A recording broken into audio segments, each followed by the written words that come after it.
Welcome to the New Abbey YouTube channel. We are a Jesus community telling the biggest story of God in Los Angeles, and we're excited that you're joining the conversation with us today.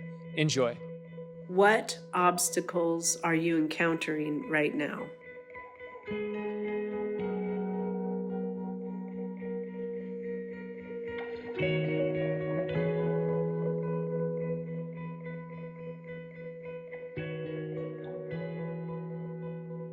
And we began with the story of Moses, this little Hebrew baby that's supposed to be killed because he's a baby boy, and he snuck away, and they put him in the river, and the Pharaoh's daughter finds him and raises him as royalty, as an Egyptian, son of the Pharaoh kind of thing. But the seed of his destiny as a Hebrew boy was in him from the beginning. And so as he's an adult man, he's out observing the Hebrew workers, and he's the royalty, observing things, and he sees an Egyptian slave master beating one of the Hebrews. And he gets pissed. Something from within rises up and is like, no. And he kills the guy. Well, word gets out, oh, Moses, yeah. Well, the next thing that happens is he comes out the next day, and the Hebrews are like, oh, are you going to do something to us too? And so through all of this, he realizes he needs to go. So he leaves and goes off to Midian and ends up marrying a woman, being with Jethro and this family out in the wilderness. And then he gets a call. And Corey talked about the call last week and the struggle that went on within him to say yes to God. But he says yes. All this magic tricks. If you were here last week, we talked about God tells Moses to throw down this stick, and it becomes a snake, and then he puts his hand in the coat, and it comes out, and it's covered with white, and then he puts it. So it's these tricks. And he goes, go talk to Pharaoh, do these tricks, and he will believe you, and he will let the people go. So that's where we are when we get to today's story. And in the meantime, Moses has gone to Jethro and said, I have this call, I need to go. He's gotten the blessing. Aaron shows up in the wilderness, which is kind of a miracle because God had said, I'll give you Aaron. And then Aaron shows up because God called him. And it's like, wow, all right, we're going on the road. Things are looking okay.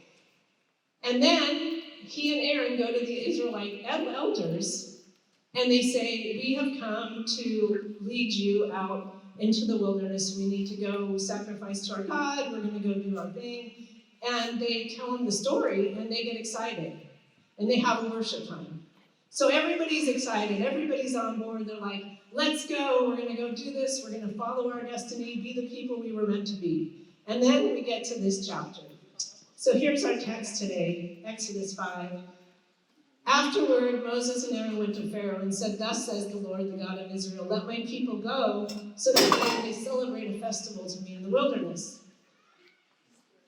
But Pharaoh said, who is the Lord that I should heed him and let Israel go? I do not know the Lord, and I will not let Israel go. Then they said, the God of the Hebrews has revealed himself to us. Let us go a 3 days' journey into the wilderness to sacrifice to the Lord our God, or he will fall upon us with pestilence or sword. But the king said to them, Moses and Aaron, why are you taking the people away from their work? Get to your labors.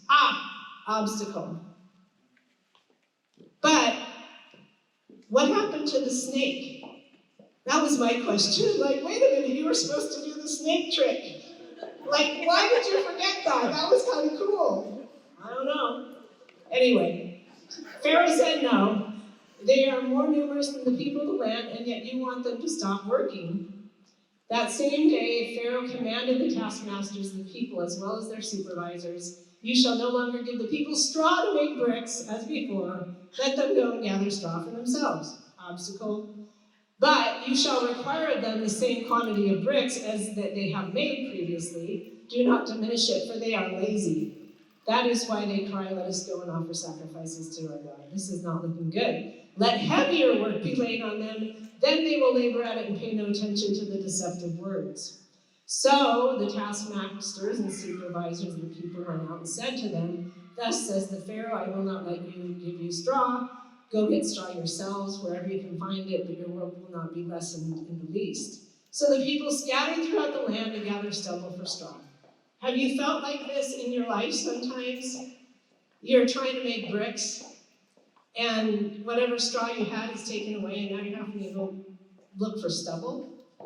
The taskmasters were urgent, saying, complete your work, the same daily assignment as when you were given straw. The supervisors of the Israelites, whom Pharaoh's taskmasters set over them, were beaten and were asked, why did you not finish the required quantity of bricks yesterday and today as you did before? So it's getting even worse. Now, not only are we not getting our job done and following our call and our destiny, but we're getting beaten in the middle. Then the Israelite supervisors came to Pharaoh and cried, why do you treat your servants like this? No straw is given to your servants, yet they say to us, make bricks. Look at your servants are beaten. You are unjust to your own people. He said, you are lazy, lazy. That is why you say, let us go and sacrifice to the Lord. This is kind of his mantra.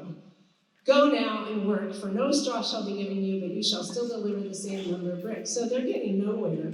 They're trying to do what, but it's not going anywhere.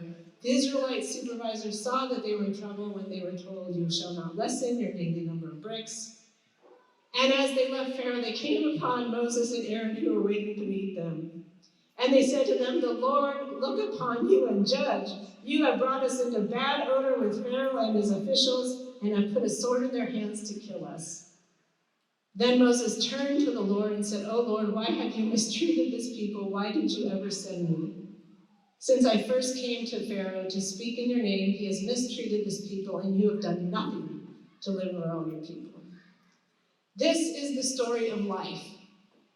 We have a destiny, we have a hope, we have something we want to set out to accomplish, and we run into obstacles. The process of staying engaged is difficult because it means owning what you really feel, feeling what you feel, being angry, being frustrated, despairing, feeling like hopeless, like William shared. This is the normal life cycle. And yet, for many of us in our happy Christian upbringing, we were told that if we follow Jesus, everything's going to be fine. And feelings weren't considered, and the fact that sometimes life sucks was not given any space. And so we're reworking in our own lives, how do I face obstacles and challenges in an authentic way?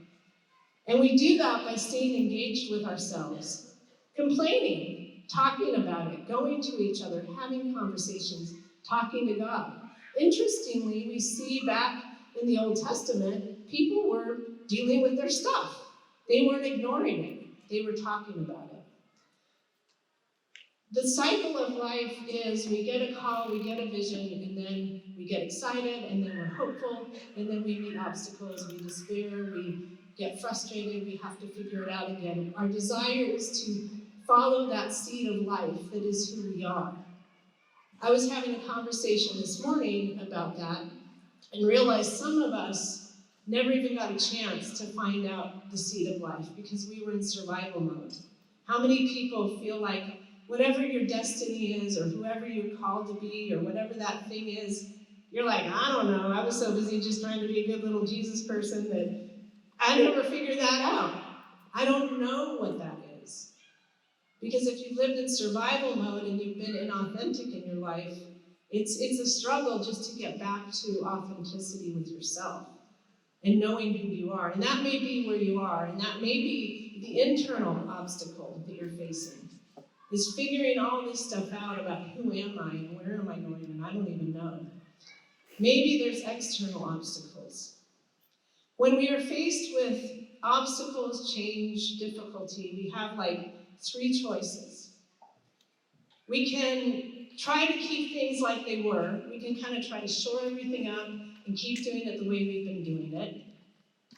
But that doesn't usually work because the reality is change is part of life.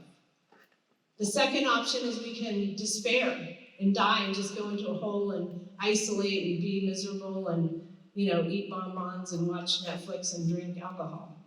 That's a choice that sometimes people make as part of survival. We do not know what to do. We don't know how to stay engaged. We feel frustrated. We feel alone. We're in that despairing place, and we need support.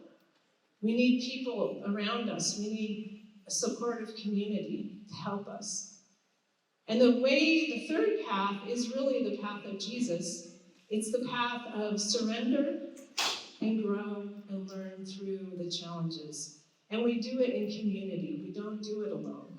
And that's one of the things about New Abbey that is so important is we want to create an authentic place where you can find the care, the support, the allies for yourself on this journey so that you don't have to struggle alone, because we will all struggle. It will be difficult, but we're not called to do it alone. When it comes to adverse experiences, there's a guy named Martin Seligman. Anybody heard of him? He's a positive psychology researcher. And he has developed this concept of explanatory styles. And it has to do with how do we explain to ourselves negative events. And his work really started in a quantitative way back in the 70s.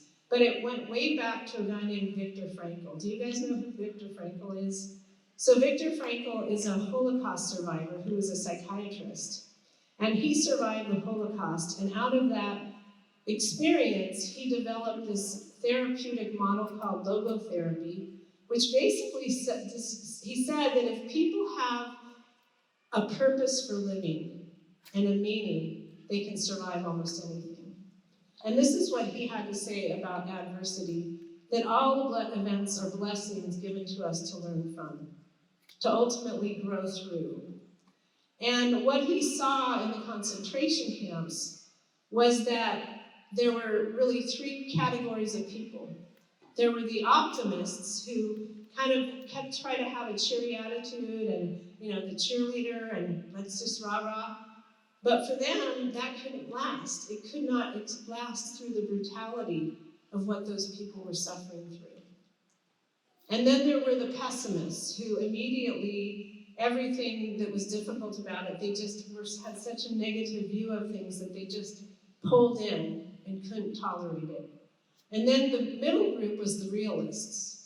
And these were the people that looked at what was, they acknowledged the pain and suffering, they didn't ignore it, which people who skew optimistically can tend to ignore it. Any sevens in the room that are backup behaviors to avoid pain and seek pleasure? Good addiction out there. That would be my wiring. But that's the skew. So there's three kinds of ways of thinking about it. Are you an optimist? Are you a pessimist? Or are you a realist? And one of the ways of thinking about this is how you view the negative events of your life. Do you view them, the next slide? There are the three categories for looking at a negative event in your life. Is do you personalize it? Because a pessimist personalizes things. If something bad happens, a pessimistic viewpoint will be, I did something wrong. This is a reflection of me. Something internal about this. And then they will make it permanent. It's not a temporary thing. This is going to be my life for the rest of my life. And then they make it pervasive. Everything's bad. So one thing goes bad and suddenly everything's bad. I was feeling that way a couple weeks ago when I had this awful allergy attack, and I was like, I had COVID, and I was isolated, and I'm like, and everything was like dark coloring. So sometimes these ways of thinking about things can be states, but they can also be traits, and we're all kind of wired somewhere on the continuum. On the other hand, the optimist looks at something that goes wrong and is like, oh, that's a temporary thing. It's, it'll pass, things will get better. You don't have any money in the bank, you're charging up your credit card, you're like, things will get better. Each month, things will get better. You're paying more money, less, but you have this view of reality that keeps you going, which is actually survival.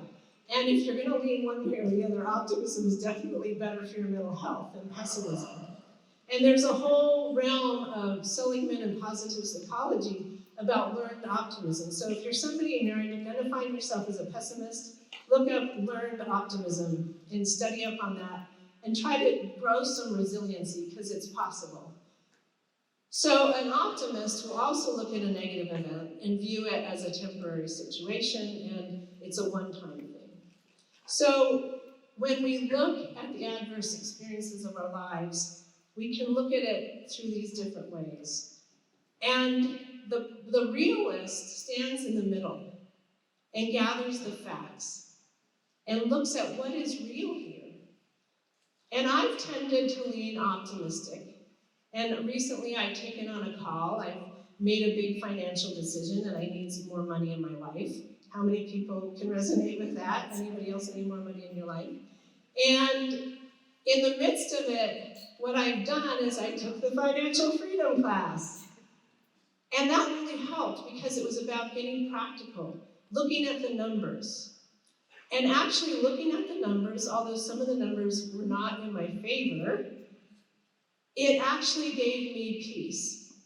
And I realized that I've tended to optimism. I've tended to live in this world of ideas and hope and spiritual, God is love and we are all together and it'll be okay. And that's been really hopeful. That has helped me survive my adverse teenage years, my adverse college years, my adverse years when I was working across the street as an intern for youth ministry and I was teaching Bible study and leading worship. And then I was going up the street to my friend Tommy's house and smoking pot and snorting coke and drinking beer. You know, living this conflicted reality because I was just in survival mode. But it got me through. The optimistic kind of view of reality, the drugs helped also. I'm just saying self-medication is a reality, and I think I preferred that than if they put me on some psychotropic medications as a teenager. Anyway, that's another conversation. But this thought that when we can get real and honest about what is really happening and look at it realistically, that's where something can transform. It doesn't mean we ignore the pain, the hardship. We have to engage, talk about that, be in therapy, be in supportive community, have vulnerable relationships. But it also means we don't just live in the land of fantasy, that someday it's going to all get better and gradually my income, my credit card debt is going up and up and up. So dealing in the middle is the path of the realist. And I love this quote from Rumi, who had this to say about trouble. The moment you accept what troubles you, the door opens. That when we can live in a stance of acceptance of what is, a door to a better future and possibility can open. And from that, what I realized in thinking about my life is that I have been somebody who, because I've wired optimistically, I've been able to accept reality and find a way around it. And as I was preparing for today, this concept came to me from the French word bricolage. And bricolage, do you know bricolage? Anybody? So the French word has to do with to tinker. That's the origins of it. And then it kind of evolved into this idea of do it yourself. And it's kind of this idea that you take what you have, like an artwork of found objects. Any of you artists that do art with found objects, you just go and collect things and you make something out of it. And you make something that has value and beauty and goodness. Bricolage, it's a concept that helps us when we're facing adversity, obstacles, and roadblocks. Because things were not going well for Moses and the people trying to figure out how to do this. And that story is going to continue. There's a lot of things that they're going to do some magic tricks that we'll hear about in the coming weeks. And that's probably bricolage also. But if we can find a way to take what we're given and figure it out, and that was really my path. I found Jesus, that worked. I figured out that if you show up to church and you make friends and you get in community, that's helpful. So I did all these things. I figured out how to get myself to college. Nobody was really helping me along the way, but bricolage has been a part of my life, all the time. And specifically, it's been a part of my life in terms of motherhood. So it's Mother's Day. I hate Mother's Day.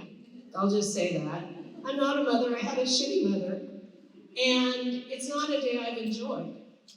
And in my journey of marriage, my husband and I never got to a point where we could agree to have children. He was unwilling to say no because he was afraid and being pessimistic and had a lot of fears about the future because I had breast cancer and he was afraid we'd have kids and then I'd die of breast cancer later.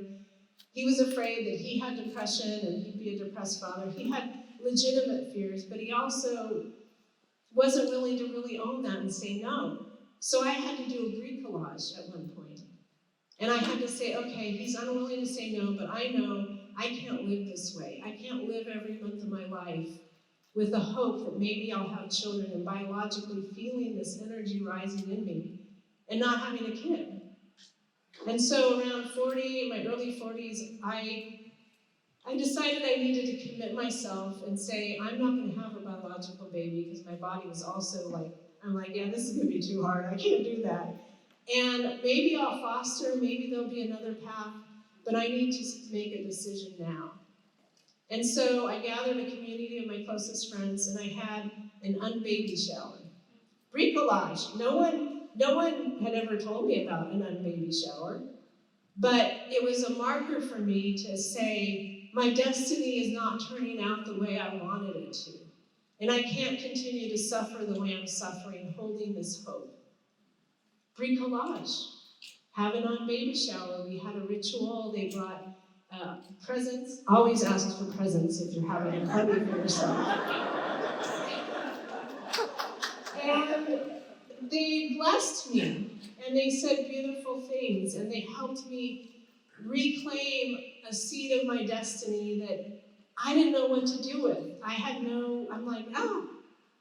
And I had already been seeing how that feminine nature was already working through my work as a therapist and other mentoring relationships, but it was really around that time I gave myself even more to being a mentor, a substitute mother figure to many people. And over the years, I've had not just my clients, but young professionals coming to New Abbey. I've had many people in the room today, people that aren't in the room today, who have become children to me. It's bricolage. We take something we long for, and we can't hold on to the exact flower or tree or whatever we thought the seed was going to grow. Because it never happens that way. Because even if you have the children, which I learned as my parent friends' kids got older, and my mom friends have suffered in ways far beyond anything I've suffered, I think, from not having children. Because once you have a child and you love that child, and they suffer, it's so painful. So bricolage is a way of looking at where you are with these obstacles, roadblocks, adversities, and asking God, seeking friends' input, like, what can I do with what I have? How can I make something of my life, even though it's not the life I would have chosen for myself? I think Jesus was great at bricolage. Jesus turned water into wine. Have you ever heard of the parable of the stone soup? A soldier is going on a journey in a land where there's a famine. And he's hungry and passing through the town, so he starts asking around, saying, hey, does anyone have a place to stay, any food? And everyone's like, yeah, no, you better go on to the next town. We don't have any food. So he says, that's okay. I have everything I need. He pulls out this cast iron black pot, very large pot, and he has a stone. He fills it up with water, puts the stone in, and lights a fire, and starts to boil the water. And people get curious, and they're like, what's the dude doing? And he's like, oh, this is a soup I make. It's called stone soup. Huh. And they're like, food? We need food. And he says, oh, but, it's actually better with cabbage. But, it's okay this way. Oh, well, I got cabbage. So one guy goes and gets cabbage, and then the butcher comes along, and he's like, oh, and it's even better with a little meat in it. Oh, I've got some scrap meat I can get you. So the butcher gets, well, you hear the story. So carrots show up, celery shows up, and they make stone soup, bricolage. They make a bounty, and everybody eats and is happy. Stone soup, bricolage. The invitation for us is to think about that. Jesus turned water into wine. He multiplied the loaves and the fishes. So that was miraculous, right? That was because he had superpowers. So we can kind of discount that one, right? Because we're just human. But the most important thing he did in his journey was he chose a motley crew of outcasts, tax collectors, fishermen, women of ill repute. Bricolage. He took the people who were willing to work with him. The fancy people, the religious people, they didn't want anything to do with him. He took what he had and made something of it. Jesus invites us into being people who innovate, who create paradigms and ways of living that are beyond the norms of reality. And that's what New Abbey is about. We are bricolage. There was a vision for something different. And it changes all the time. Like we're here 2 weeks, 3 weeks ago, we were somewhere else. But bricolage, we gotta leave, so we pack up, people come, we make something happen. It's an energy of evolution and moving forward that the church has not allowed for individuals or for communities. We've stayed stuck in the same places, singing the same songs, reading the same prayers, blah, blah, blah, blah, blah. And it's become empty and meaningless. So evolutionary, transformative life in Christ is always changing. And change is an opportunity for growth. My favorite thing that I've ever read in the Bible about being a mother is from John 19, when Jesus is on the cross. Meanwhile, standing near the cross of Jesus were his mother and his mother's sister Mary, the wife of Clopas, and Mary Magdalene. Jesus is on the cross. He saw his mother and the disciple whom he loved, John, standing beside her, and he said to his mother, "Woman, here is your son." And then he said to the disciple, "Here is your mother." And from that hour, the disciple took her into his own home. Bricolage. It's the end of his life. It's the end of life as they've known it. It's a crazy moment. Think about it. All the other disciples are gone. A few have stayed. What I've experienced in my life, and especially in the adversity since my husband died 3 years ago, 6 months later I got diagnosed with early stage breast cancer, and then COVID hit. Adversity. I'm living in my life, but God brings Justin, Corey's nephew, to live with me through the pandemic the whole first year. He becomes a son. Many of you have become family. My destiny going forward is the hope to build an ADU in my backyard. I'll go live in the backyard, and I have a family I love that I hope may live in the front yard. But bricolage, who knows what their life will be? I can't count on it. So maybe I end up in the front house, and one of you or two of you end up in the back. I don't know, but I know I don't want to be alone. And this is what Jesus calls us to, community. To be in vulnerable relationships where we ask for what we need. And I can say, I need a place to be. I need a place to have a pot. I need a family. I need children and grandchildren to try to stop eating the donuts. I need to invest myself in this energy and people that I can love and love me. That's what we all need. And that's what we hope New Abbey can be for people. A place where we can be vulnerable and ask for what we need and support one another, because our life going forward is never going to be steady and same. That life is over. The way the world is moving, it's always going to have to be bricolage. And so to be willing to live in the tension of all of that and see what we can create together. So that's our hope as a community. And my hope for all of us is to be willing to do the hard work of vulnerability, owning our own experience, talking to God about that, talking to each other about it. And that's the work of transformation. So, with that little piece of light conversation, I want to invite you to get into your groups and ask these questions. 2 opportunities, answer what you will or something else. Who are your allies, and how do you ask for help? How might the practice of bricolage support you in this season of life?